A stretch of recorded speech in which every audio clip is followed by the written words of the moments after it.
Bismillahirrahmanirrahim. Assalamualaikum warahmatullahi wabarakatuh.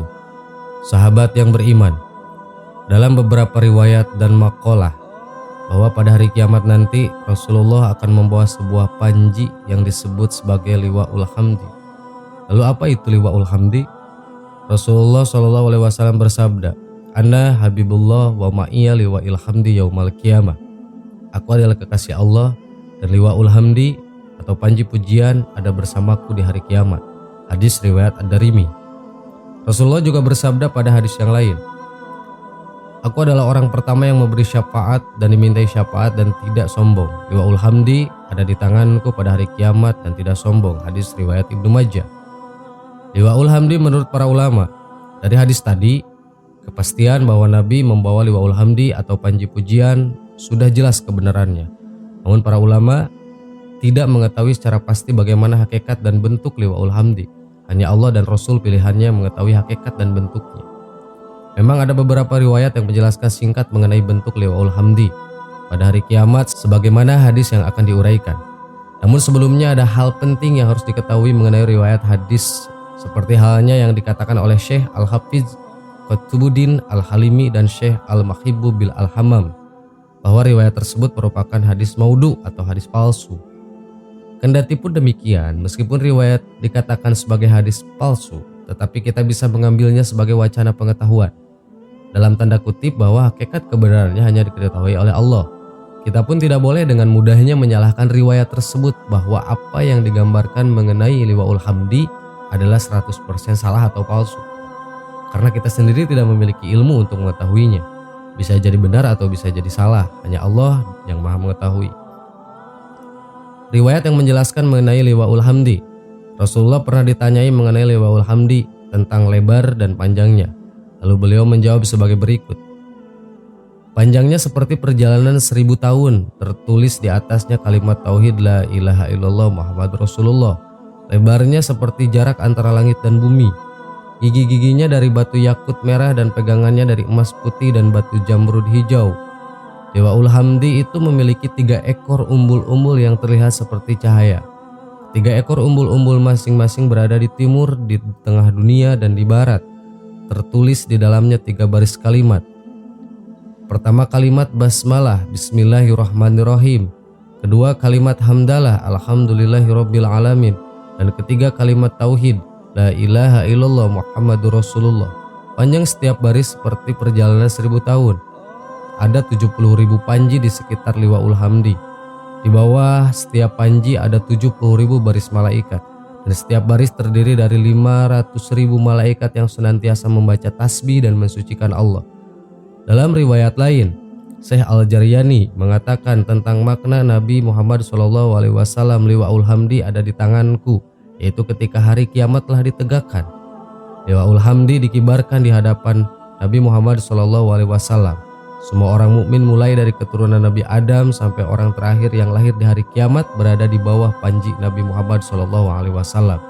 Sedangkan orang-orang kafir berada dalam istirahat karena belum digiring ke neraka selama liwa'ul hamdi dikibarkan. Nah, baru ketika liwa'ul hamdi dipindahkan, maka pada waktu itu semua orang kafir mulai digiring ke neraka.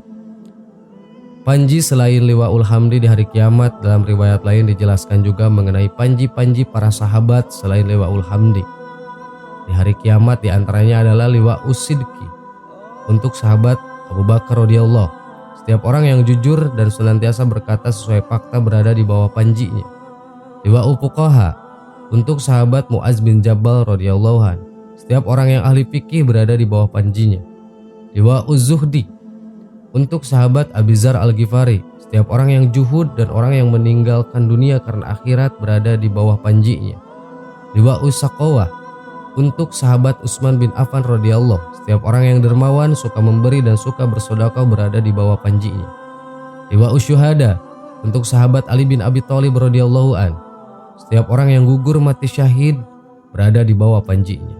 Liwa'ul qura untuk sahabat Ubay bin Ka'ab radhiyallahu an. Setiap orang yang senantiasa beristiqomah membaca Al-Qur'an berada di bawah panjinya. Liwa'ul muazzin untuk sahabat Bilal bin Rabah radhiyallahu an. Setiap orang yang mampu beristiqomah mengumandangkan azan berada di bawah panjinya. Liwa'ul maqtul dulam Untuk Husain bin Ali radhiyallahu an, setiap orang yang meninggal terbunuh karena teraniaya ada di bawah panjinya. Demikian itulah adalah firman Allah yang maha luhur. Hari di mana kami memanggil setiap manusia dengan pemimpin mereka. Surat Al-Isra ayat 71. Sahabat yang beriman, semoga menjadi tambahan ilmu buat kita semua. Amin. Allahu a'lam. Assalamualaikum warahmatullahi wabarakatuh.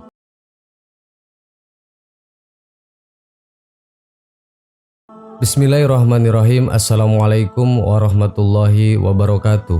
Sahabat yang beriman, sumpah merupakan salah satu cara untuk mendapatkan pengakuan dan media agar argumen menjadi lebih terpercaya.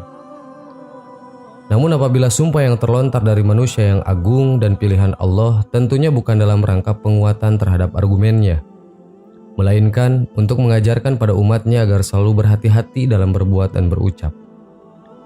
Suatu ketika Rasulullah SAW pernah mengucapkan 3 sumpah di depan para sahabatnya. Ketiga sumpah ini diketahui sangat dibenci oleh setan, karena sumpah ini berisi nasihat kepada para sahabat kala itu dan umat muslimin pada umumnya hingga saat ini. Adapun 3 sumpah Rasulullah tertuang dalam sebuah hadis yang diriwayatkan oleh Ahmad yang didapatkan dari Abu Kansyah Al-Anmari, bahwasanya ia berkata, saya pernah mendengar Rasulullah SAW bersabda, ada 3 perkara yang aku bersumpah atas ketiganya, yaitu tidak berkurangnya harta karena sedekah, maka bersedekahlah. Tidaklah seseorang yang memaafkan perbuatan orang yang zalim kepada dirinya, melainkan akan Allah tambah dengan kemuliaan. Dan tidaklah seseorang yang membuka pintu atas dirinya untuk meminta-minta kepada manusia, melainkan akan Allah buka untuknya pintu menuju kefakiran. Hadis riwayat Ahmad dan Al-Bazar. 1. Sedekah tidak mengurangi harta. Sumpah Rasulullah SAW yang pertama adalah tidak berkurangnya harta karena sedekah.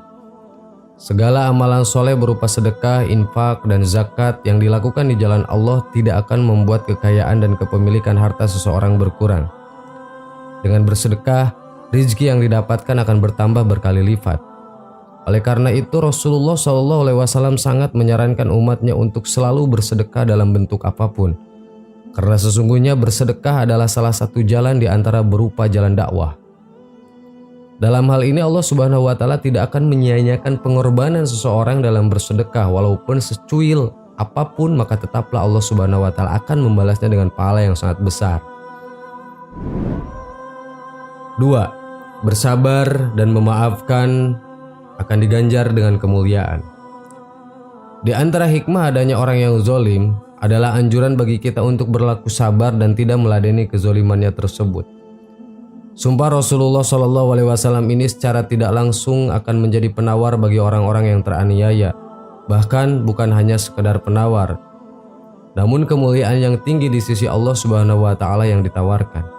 Maka percayalah bahwa Allah Subhanahu wa taala tidak akan memandang remeh orang-orang yang bersabar dari penganiayaan terhadap dirinya, melainkan ganjaran besar yang menanti. Bahkan Allah Subhanahu wa taala memuliakan orang yang bersabar ketika menerima sesuatu kezaliman dengan membuat doanya makbul ketika ia berdoa. 3. Meminta-minta merupakan pintu kefakiran. Islam mengajarkan kepada umatnya untuk mencari rezeki dengan cara yang terhormat dan mencela budaya meminta-minta. Oleh sebab itu Islam memandang mulia orang-orang yang berusaha mencari rezeki secara halal. Sebaliknya, jika mendapatkan harta dari hasil usaha mengemis bukanlah sesuatu yang patut untuk dibanggakan. Sahabat yang beriman, demikianlah ketiga sumpah Rasulullah bagi seluruh umatnya yang sangat dibenci oleh setan. Hal tersebut dikarenakan sumpah tersebut menyuruh pada kebaikan. Semoga pembahasan ini bermanfaat serta dapat menambah wawasan tersendiri bagi kita semua. Amin. Wallahu a'lam. Wassalamualaikum warahmatullahi wabarakatuh.